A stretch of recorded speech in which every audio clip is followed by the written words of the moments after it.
Welcome back to another From the Stache podcast. I'm your host, James Davis McAllister, and today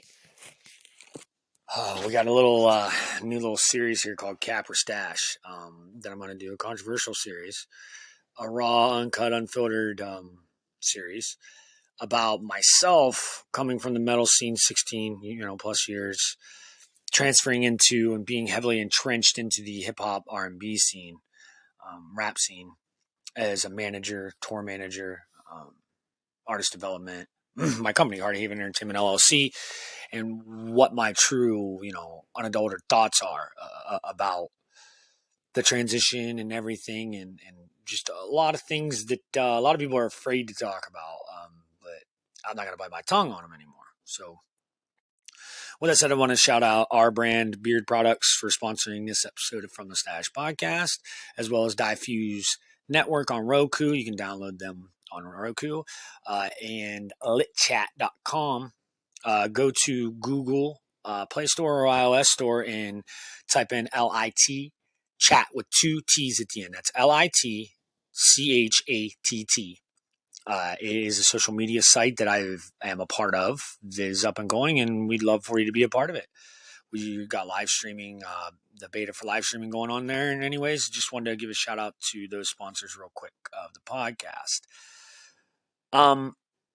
Now, I don't even know a good way to start this out. The only thing I can say is that, a lot of people will be shocked about the things that I had to say, but anyone who knows me knows that I dropped out of high school, blah, blah, blah, to be a frontman in a metal band, and kind of never looked back.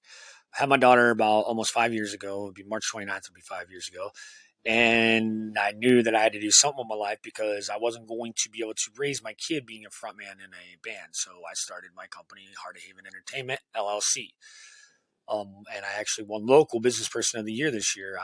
There were 7 million businesses, and in my area, my region, my area, there were 603, and I was number one.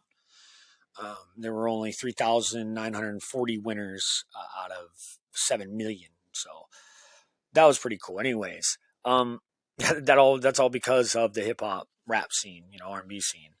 I've got to say I found a home in this scene. And a lot of people might be shocked by that or whatever, because I'm not your prototypical hip hop fan or whatever. In fact, I'm not even that big of a rap or hip hop fan, however, it has just changed my life in the past 2.5 years. I got to give a big thanks to Steph Turner, Flames of God, my brother, father, godfather, my daughter now.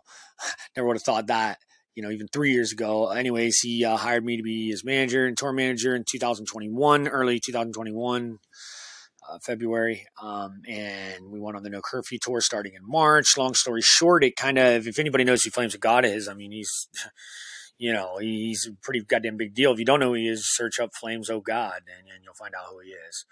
And it kind of like skyrocketed me. Sony was a sponsor of that tour, and it really skyrocketed me. I remember that summer we had a show with Twista, Luke Nasty, Doobie, Cameron Airborne. So it was, being in charge of that and stuff, it was nerve-wracking. But however, it gave me a platform. And I got to say this, I've made more money in less than 3 years than basically the whole entire time I did 16 years doing the metal shit.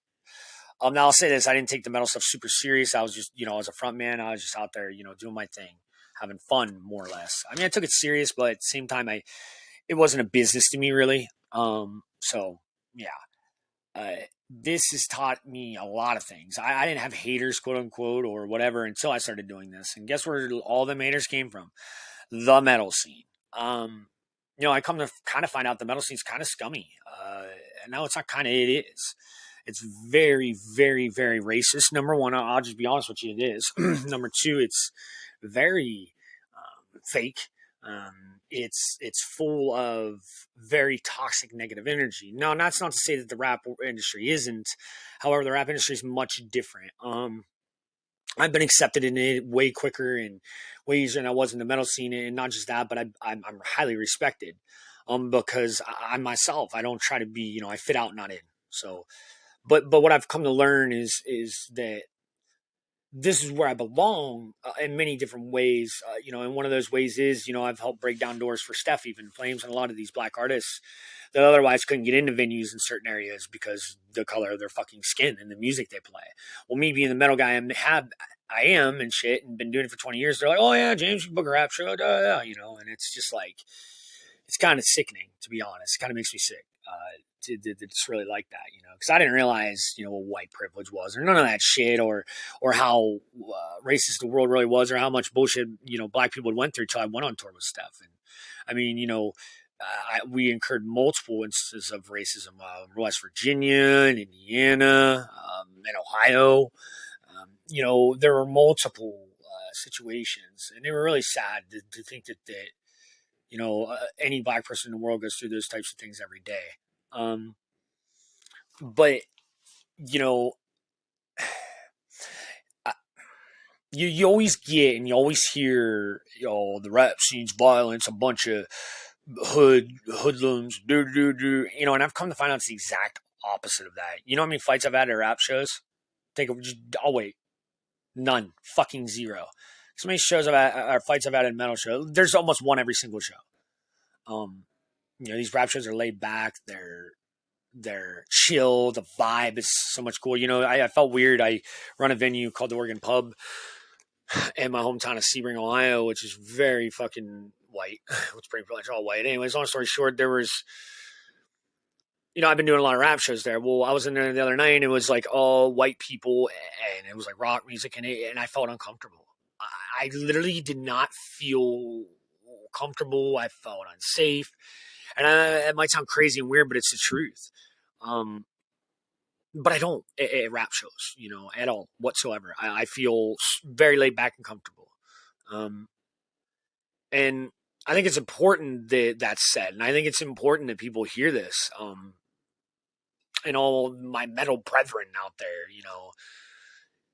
it's been a breath of fresh air. It's kind of reinvigorated my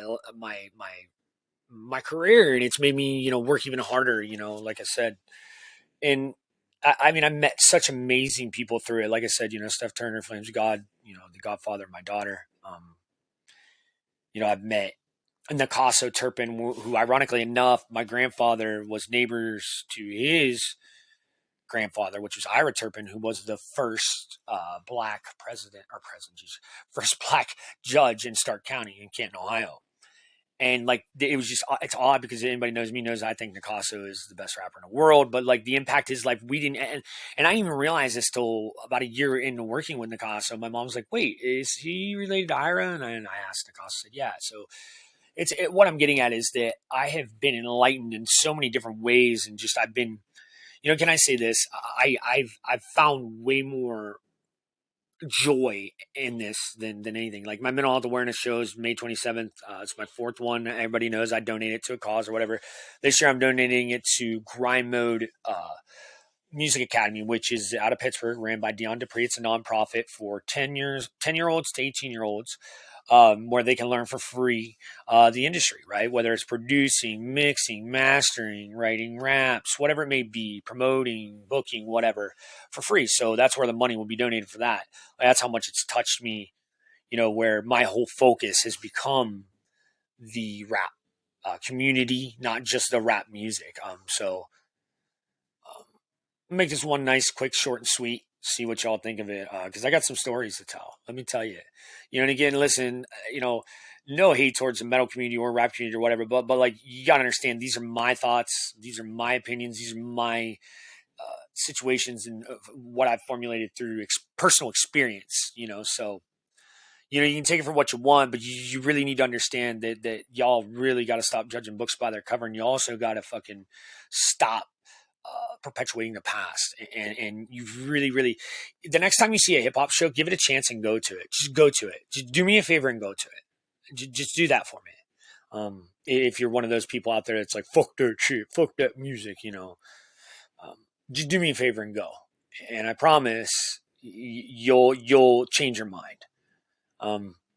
Once again, this is James Davis McAllister. I really appreciate you guys checking us out, and much love to y'all. And there'll be another one of these here soon. And sorry for the absence on the podcast.